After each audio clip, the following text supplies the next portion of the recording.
কোরবানির বর্জ্য অপসারণে বিভিন্ন রকমের জটিলতা তৈরি হয়েছে সেটি নিয়েও আমরা জানতে চাই। আমাদের সঙ্গে যোগ দিয়েছেন সহকর্মী হাবিবুল ইসলাম।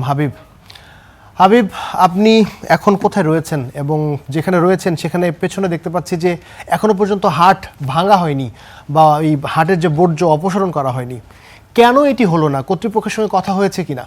আবির, আপনাকে ধন্যবাদ। আসলে সিচুয়েশনটা এমন যে আমি তো সকাল থেকেই এই বর্জ্য ব্যবস্থাপনা নিয়ে কাজ করছি। মানে দুর্গন্ধে নিজের ভেতরে এক ধরনের অসুস্থতা কাজ করছে। কারণ এবং তাহলে এটার সাথে যদি মিলিয়ে মানে যারা আশপাশে বসবাস করেন তাদের কথা চিন্তা করেন, তাদের অবস্থাটা কী দাঁড়াচ্ছে। গত এক সপ্তাহ ধরে এই বিভিন্ন আবাসিক এলাকা, অফিস আদালত এলাকায় এই যে গরুর হাট এবং ময়লা আবর্জনা একেবারে নাগরিক জীবনের যেন মানে ভোগান্তির শেষ নেই, এরকম একটি দুর্বিষহ পরিস্থিতি বিভিন্ন এই নগরীর বিভিন্ন এলাকায় এই একই ধরনের চিত্র।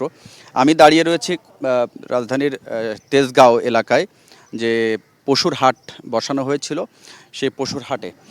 তো পশুর হাটের যে 12 ঘন্টার মধ্যে পশুর হাটের যে বাঁশ খুঁটি বা ময়লা আবর্জনা যেগুলো অপসারণ করার কথা ছিল সেটি তো হয়নি, বরং এখনকার পরিস্থিতি যেটা দেখছি আরও হয়তো একদিন লেগে যাবে। এবং নগরীর বিভিন্ন সড়কের অলিগলিতে কিন্তু কোরবানির বর্জ্য এখনও বিভিন্ন স্থানে ছড়িয়ে ছিটিয়ে রয়েছে এবং পরিচ্ছন্নতা কর্মীরা কাজ করছে। তবে আসলে যে পরিমাণ লোকবল দরকার সেই পরিমাণ নেই, সেটা একটি কারণ।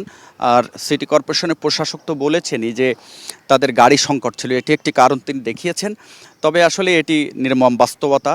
ঢাকা শহরের আসলে কোনো কথাই রক্ষা হয় না, বা যে প্রতিশ্রুতি দেন প্রশাসক বলেন আর সরকারি দায়িত্বপ্রাপ্তরা যারা প্রতিশ্রুতি দেন কোনোটাই তারা আসলে ঠিকমতো রাখতে পারেন না। এবারও তার ব্যত্যয় হয়নি।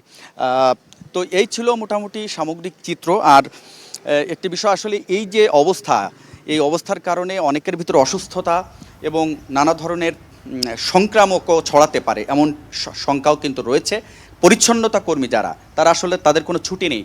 তারা অনেকেই দুঃখ প্রকাশ করে বলছেন যে আমরা যারা অসুস্থ হই এই বিভিন্ন ময়লা আবর্জনার মধ্যে কাজ করতে গিয়ে তাদের ওষুধ কেনার টাকাটিও সরকারের ব্যবস্থাপনায় দেওয়া হয় না, তাদের নিজস্ব তত্ত্বাবধানে তারা চিকিৎসা করেন।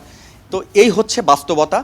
এখন দেখা যাক এই ধরনের কোরবানির হাট ঢাকা শহরে আরও বিভিন্ন জায়গায় এই একই ধরনের চিত্র, অনেক জায়গায় কাজ বেশিরভাগ হয়েছে, আবার অনেক জায়গায় হয়নি। তো এই ছিল সামগ্রিক চিত্র, কোরবানির বর্জ্য অপসারণের সামগ্রিক চিত্র। আবির, ধন্যবাদ হাবিব, আপনাকে অনেক অনেক ধন্যবাদ। আমাদের সহকর্মী হাবিবুল ইসলাম যুক্ত হয়েছিলেন আমাদের সঙ্গে এবং তিনি জানাচ্ছিলেন তেজগাঁও যে হাটটি রয়েছে সেই হাটটির একেবারেই আগের মতো রয়েছে, হাটের কোনো কিছুই ভাঙা হয়নি বা অপসারণ করা হয়নি, যদিও এটি ঢাকা পলিটেকনিক ইনস্টিটিউট যে রয়েছে তাদেরই খেলার মাঠ হিসেবে এই হাটের যে বর্তমান যে অবস্থা সেটি আসলে বিরাজ করছে।